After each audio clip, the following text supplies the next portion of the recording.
Hello అండి, I'm doctor Keerthi, మీ fertility expert, 49 hospital Vizag branch.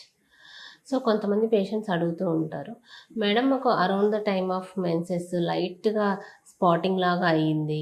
So దీన్ని ఏమంటారు, ఇప్పుడు ఇది మెన్సెస్సా, లేదంటే మాకేమైనా అబార్షన్ అయిందా, లేదంటే ఇంకేమైనా ఉందా అని చెప్పి కంగారు పడుతూ ఉంటారు. సో మెయిన్గా మనం తెలుసుకోవాల్సింది ఏంటంటే, సో మీకు జస్ట్ మైల్డ్గా అబ్డామినల్ పెయిన్ వచ్చి స్పాటింగ్ లాగా అయిందనుకోండి. So there is one condition called implantation bleeding. అంటే మీ ఎంబ్రియో అనేది యూటిరస్కి అటాచ్ అయ్యే టైంలో కొంతమందికి లైట్గా బ్లీడింగ్ అవుతుంది. దాంతోపాటు మైల్డ్గా కొంచెం మీకు కడుపు నొప్పి లాంటిది రావడం జరగచ్చు. సో ఇది ఎప్పుడు జరుగుతుంది అంటే, యూజువల్గా మీకు మెన్సెస్ వచ్చే టైంలోనే లైట్గా స్పాటింగ్ అనేది తెలుస్తుంది. అంటే మీరు ఎక్స్పెక్టెడ్ డేట్ అనుకున్న డేట్లోనే ఇలా మైల్డ్గా రావచ్చు. మీరు అప్పటిది మెన్సెస్సా, లేదంటే మీరు కన్సీవ్ అయిన తర్వాత జస్ట్ స్పాటింగ్ అయిందా అని ఎలా డిఫరెన్షియేట్ చేస్తారు? సో యూజువల్గా మెన్సెస్ అంటే కొంచెం హెవీ బ్లీడింగ్ ఉంటుంది. సో ఈ ఇంప్లాంటేషన్ బ్లీడింగ్ అనేది చాలా స్పాటింగ్ ఉంటుంది, అంటే కొంచెం ఉంటుంది.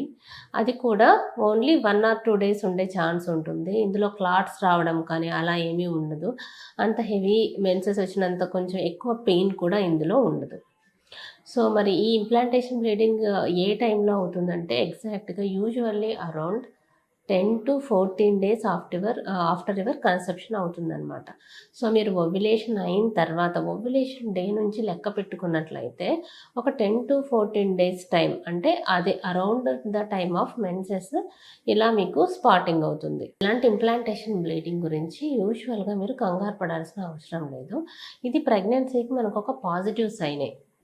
సో మీరు ప్రెగ్నెన్సీ కన్ఫర్మ్ చేసుకోవాలంటే ఒకసారి మీకు బ్లడ్ టెస్ట్ ఉంటుంది, సీరం బీటా హెచ్సిజీ అని, లేదంటే యూరిన్ టెస్ట్ యూపీటీ కిట్ కూడా చెక్ చేసుకోవచ్చు. సో దీనికి ట్రీట్మెంట్ కూడా మీరు ఏమీ తీసుకోవాల్సిన అవసరం లేదు. సో స్పాంటేనియస్గా అనేది రిజాల్వ్ అవుతుంది.